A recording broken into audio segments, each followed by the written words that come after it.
हिंदी में होगी अब जेंडर और नारीवाद की बात फेमिनिज्म इन इंडिया के साथ। चैनल सब्सक्राइब करने के लिए सब्सक्राइब बटन दबाएं और नए वीडियो के नोटिफिकेशन के लिए बेल आइकन दबाएं। बुंदेले हर बोलो के मुँह हमने सुनी कहानी थी, खूब लड़ी मर्दानी वो तो झांसी वाली रानी थी। घरों में, अपनी स्कूल की किताबों में, हर जगह जब भी 1857 के स्वतंत्रता संग्राम का जिक्र आता तो सुभद्रा कुमारी चौहान की यही कविता दोहराई जाती। हर बार नाम लिया जाता रानी लक्ष्मीबाई का, हर बार चर्चा होती तो सिर्फ उनकी बहादुरी की। ऐसा नहीं है कि 1857 के संग्राम में सिर्फ रानी लक्ष्मीबाई ने ही वीरता का परिचय दिया था, लेकिन इतिहास लिखने वाले तो हमेशा ऊंची जाति के पुरुष ही रहे हैं।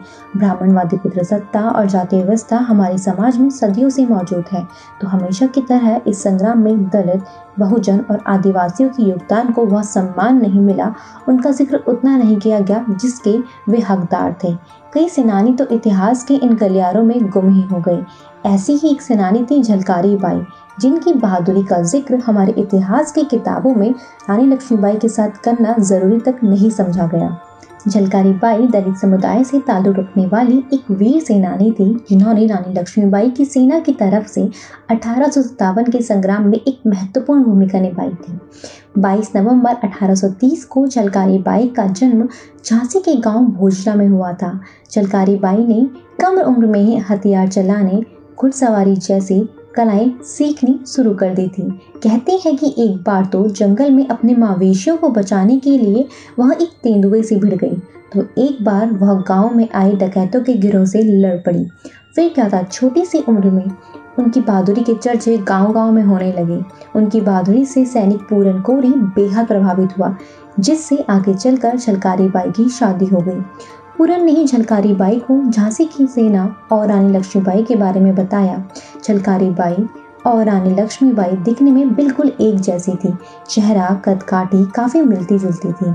उत्तर प्रदेश में झलकारी बाई के बारे में सुनाई जाने वाली कहानियों की माने तो झांसी में अंग्रेजों का छापा पड़ा तो वहां झलकारी बाई रानी लक्ष्मीबाई का वेश धारण कर गई और अंग्रेजों का सामना किया।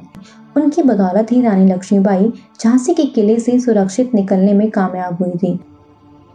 उन्होंने प्रथम स्वाधीनता संग्राम में अंग्रेजों की सेना के कई हमलों को विफल किया था। जब अंग्रेजों ने झलकारी बाई को पकड़ा तो उन्हें लगा कि उन्होंने रानी लक्ष्मीबाई को कैद किया है। जब झलकारी बाई से अंग्रेजों ने पूछा कि उनके साथ क्या सुलूक किया जाए तो उन्होंने कहा कि मुझे फांसी दे दो। कहते हैं कि झलकारी बाई के इसी साहस और नेतृत्व क्षमता को देखकर जनरल ह्यूरोज ने कहा था कि अगर भारत की 1% महिलाएं भी उनकी जैसी हो जाएं तो ब्रिटिश सरकार को जल्द ही भारत छोड़ना होगा। झलकारी बाई का शौर्य दलित समुदाय के लिए गर्व का विषय है। आज भी बुंदेलखंड में झलकारी बाई की वीरता की कहानियां सुनाई जाती हैं। आज भी झलकारी बाई की पुण्यतिथि को कोरी समाज द्वारा गौरव दिवस के रूप में मनाया जाता है।